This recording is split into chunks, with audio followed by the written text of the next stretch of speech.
Back to Australia now, where we all know the Combating Misinformation, Disinformation Bill is now dead in the water, and we can all breathe a collective sigh of relief. But as I always say when we dodge these bullets, never forget that they tried. This is when government shows their hand. Okay, so the bill didn't get up, but you know what they want now, don't you? You know what kind of country we'd be living in with zero freedom of speech if they had their way. Now all eyes are on this. Oh, we're protecting kids and we're banning kids under 16 from certain sites on the internet. Now, I have said from day one in this campaign, it's got nothing to do with protecting children, because you've known that social media is really bad for kids forever. There are mountains of research and you've done nothing about it. But you pass your digital ID bill and about 2 weeks later, all of a sudden you were wildly concerned with the welfare of children on social media, and you had to mount legislation to do something about it. Coincidence? I think not. And who shares my opinion? None other than Elon Musk, who very recently shared a tweet by our own Prime Minister, which was crowing, oh, we're introducing this bill today.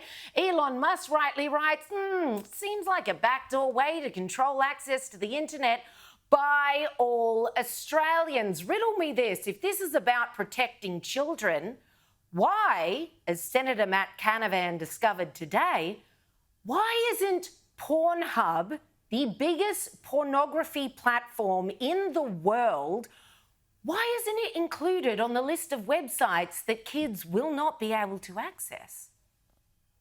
Returning to Sen Robert's question, what is Pornhub covered by? Why wouldn't it be? It's just explicit material, but it's covered. Yeah. So it is covered. No. The first limit of 63C1A is that the platform's sole or significant purpose is to enable online social interaction.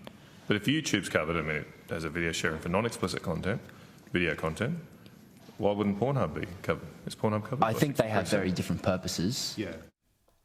If you are not protecting children from pornography, you're not protecting children at all. I once wrote a submission for a minister for child protection to a certain committee that was doing an inquiry into the effects of pornography on a child's brain. And let me tell you, it messes them up properly. Has the same effect as literal drugs. I kid you not. I can send you the paper if you're curious. Just email me.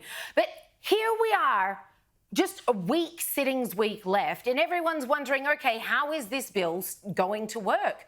Well, here's ACMA telling us, no, that whole digital ID thing that you're worried about, that's got nothing to do with anything, we think.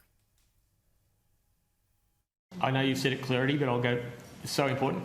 No, there'll be no link to the digital ID. It's that's verboten, correct. Off limits, won't be there. This has nothing to do with the digital ID. But what, you won't allow platforms to use that? There's no requirement for platforms to use the digital ID system. We've got to pass the law. Once it goes through the Senate, that's it. I don't get to touch it again. Is there anything in the law that says that? That says the E-Safety Commission cannot do that? There's nothing in this law that says that. Okay, thank you. How do you like the doublespeak? Oh, we're not requiring them to use digital ID. We're just threatening these platforms with massive fines and massive penalisations if they don't age verify everybody. So how else are they supposed to do it then?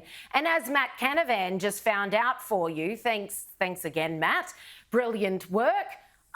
Well, actually, there's no other way to do it. How else are you going to do it? They're threatening punishment, but how else are these platforms supposed to do it? And there's no laws to stop the E-Safety Commissioner from requiring it. I just can't believe we're this close to them ramming this through both houses and they still can't give a straight answer about the most simplest bits. And even if it is not digital ID, there are many other dangerous and worrying techniques that they could use to verify your age. Of course, one of them is facial recognition technology. Now, we talked last week about the fact that a number of companies, Bunnings, Kmart and The Good Guys had got in trouble for the fact that they'd used facial recognition in their shops and not told people about it. Bunnings was hauled over the coals by the Privacy Commissioner over this. And of course, one of the great issues with facial recognition is that it has to collect your facial data. It's called biometric data.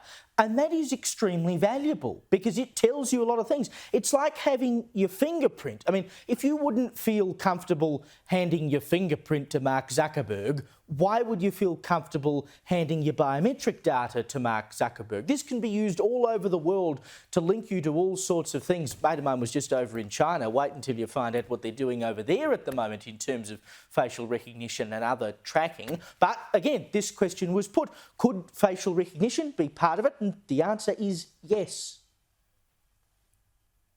The trial will invite the participation of Australians, including young Australians, in order to test how a variety of technologies and methods work. Not all of these require documentation. Some of these would be facial age estimation or other biometrics. Some of these can rely on where a person's email is used elsewhere on the internet as well.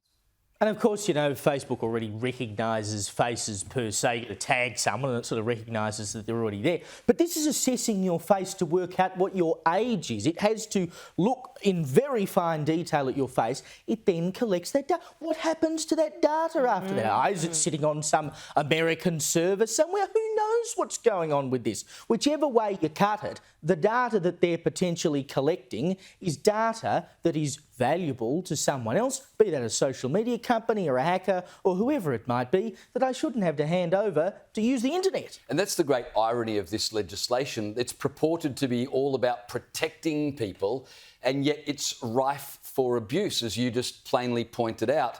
And it's always a bad law when the bureaucrats responsible for crafting the laws are confused about it themselves and can't answer basic questions. It should absolutely be thrown out.